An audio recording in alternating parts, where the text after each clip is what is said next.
Bhavna from Lexus and Company, working as an intern. Today I'll be talking about the process of mediation. Now, what is the initiation for this process? First, an application is made according to Rule 3 Clause 1, wherein a party to commercial dispute gives this application to the legal service authorities in a specified form, either online or by post or by hand, for requisite fee of 1,000. Under Rule 2, the legal service authority keeps due regard of the territorial and pecuniary jurisdiction and the nature of commercial dispute, and notice is issued to the opposite party, who have to appear within the 10 days of issue of the said notice. If no response is received from the opposite party, then legal service authority issues a final notice.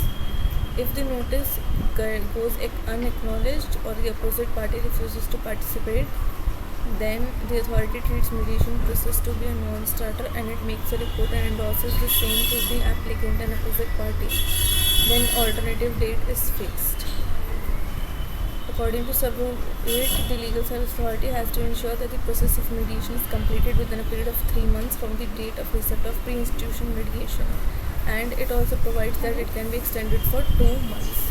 Role of mediator is given under section 5, and the process of mediation is at the commencement of the mediation. The mediator explains the working of the mediation process to the parties and holds the meeting discreetly, either by jointly or separately. During the course of mediation, the applicant or the opposite party can share the proposed terms of settlement with the mediator.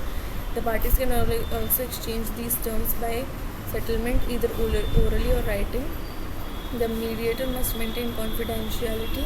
Once both the parties reach mutual agreement settle, it can be reduced in writing by the mediator and put down his signatures. If no settlement is arrived, then within a period of 3 months, mediator is of the opinion settlement not possible. Mediator submits the failure report to the legal service authority. Rule 8 stipulates that all parties involved therein must participate in good faith, and then it is published according to Rule 10 on the website on monthly basis.